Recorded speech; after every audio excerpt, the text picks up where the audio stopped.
Hello, আমি dahlia. আজ আবারও আপনাদের সামনে নিয়ে এসেছি আরও একটা নতুন ইভিনিং স্ন্যাক্স নিয়ে। এখানে দেখুন, আমি কিছু ধনেপাতা ব্যবহার করছি। এগুলোকে আসলে আমার বাড়িতে ধনেপাতা বলেই জানি। এগুলো আসলে 12 মাসই পাওয়া যায়, আর এর স্মেলটাও ধনেপাতার মতনই। তারপর আমি এখানে একটা পেঁয়াজকে অর্ধেক টুকরো করে নিলাম। তারপর এগুলোকে কুচি কুচি করে কেটে নেব।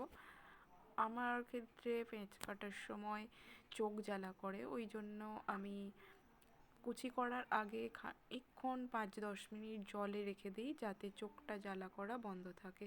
আপনারাও এই ট্রিক্সটা ভালো করে ফলো করবেন, দেখবেন কাজে আসবে। তারপর আমার পেঁয়াজ কাটা হয়ে গেলে আমি এখানে একটা আলু নিয়ে আলুটাকে ভালোভাবে ধুয়ে নিয়েছি। তারপর আলুটাকে খোসা ছাড়িয়ে নেব। আমার খোসা ছাড়ানো কমপ্লিট হয়ে গিয়েছে। এবার খোসা ছাড়ানোর পরে আরেকবার ভালোভাবে ধুয়ে নেব, এতে করে আলু খোসার উপরে যে নোংরাটা থাকে সেটা ভিতরের অংশে থাকবে না। তারপর আমার এগুলোকে ভালোভাবে গ্রেট করা হয়ে গেলে আমি এটাকে এক জায়গায় রেখে দেব। তারপর আমি একটা ছোট ঝুড়ির মধ্যে এই গ্রেট করা আলুগুলোকে ভালোভাবে তুলে নেওয়ার পর দেখুন, এখানে কিছু সাদা সাদা অংশ আছে, এগুলোকেও ধুয়ে জলের সাহায্যে বের করে নিতে হবে। তো আমি ওইদিকে ধুয়ে নিলাম আর জায়গাটাও পরিষ্কার করে নেব। তো আমার আলু ধোয়া কমপ্লিট হয়ে গিয়েছে। আলু ধোয়ার পর আমি হাত দিয়ে চিপে এর বাকি অংশের জলটুকুও বের করে নেব। জলটা থাকলে আমার যে ব্যাটারটা বানাবো ওটা পাতলা হয়ে যেতে পারে, ওই জন্য আমি আলু ধুয়ে নেওয়ার পর গ্রেট করে আমি জলটাকে হাত দিয়ে চেপে বের করে নিয়েছি। তারপর দেখুন, আমি এখানে কিছুটা চিংড়ি মাছ কুচি করে কেটে নিলাম। চিংড়ি মাছগুলোর খোসা আর মাথার অংশটুকু আগে থেকেই কেটে বাদ দিয়ে রেখেছিলাম, ওটার ভিডিওতে আপনাদের দেখানো হয়নি। তারপর আমি আমার স্বাদ মতন 2টো লঙ্কা ব্যবহার করেছি। আপনারা আপনাদের স্বাদ মতন লঙ্কা ব্যবহার করবেন। তো আমার সবগুলো কুচানো কমপ্লিট হয়ে গেলে আমি একটা শুকনো পাত্রের মধ্যে 4 চামচ মতন বেসন ব্যবহার করেছি, আর 2 চামচ মতন চালের গুঁড়ো ব্যবহার করেছি। চালের গুঁড়ো দিলে আমার কাছে মনে হয় জিনিসটা মচমচে হবে।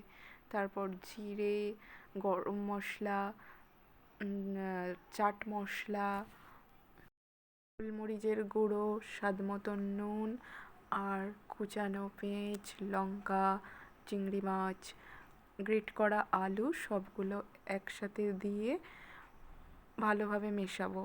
আর আমি এখানে দেখুন একেবারে জলগুলো দিয়ে মেশাবো না, কারণ আমার ব্যাটারটা পাতলা হয়ে গেলে আমার এটা ভালোভাবে হবে না, ওই জন্য আমি অল্প অল্পভাবে জল মেশাচ্ছি। আপনারা একেবারে বেশি জল দিয়ে ফেলবেন না। আমি দেখুন আস্তে আস্তে কিছুটা কিছুটা করে জল দিচ্ছি আর কিছুটা কিছুটা করে মাখিয়ে নিচ্ছি।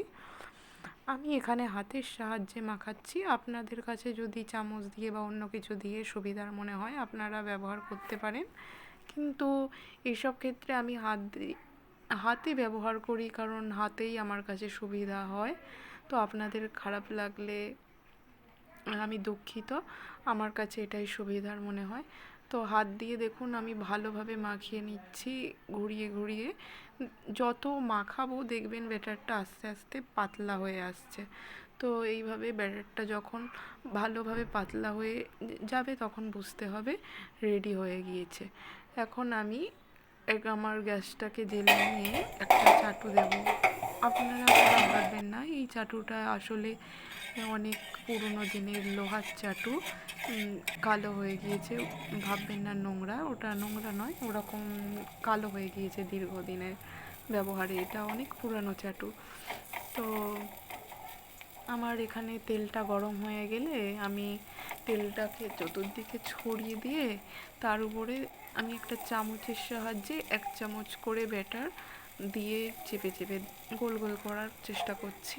মাঝেরটাকে গোল করেছি, সাইডেরগুলোকে একটু লম্বা দিচ্ছি, কারণ মাঝেরটা যতটা গোল করা সম্ভব, সাইডেরগুলো রাউন্ড শেপ থাকায় গোল করে দেওয়া পসিবল হচ্ছে না।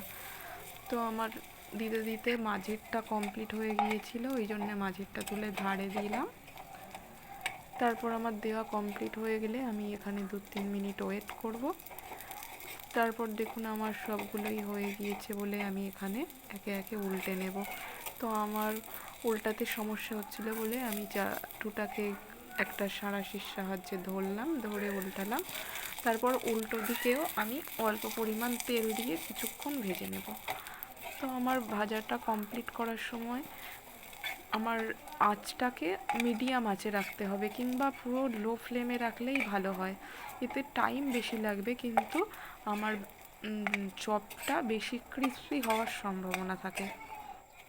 জোরে আঁচে থাকলে জিনিসটা পুড়ে যেতে পারে, ওই জন্য আপনারা খেয়াল রাখবেন গ্যাসের ফ্লেমটা যেন সবসময় মিডিয়াম টু লো আঁচে দেওয়া থাকে।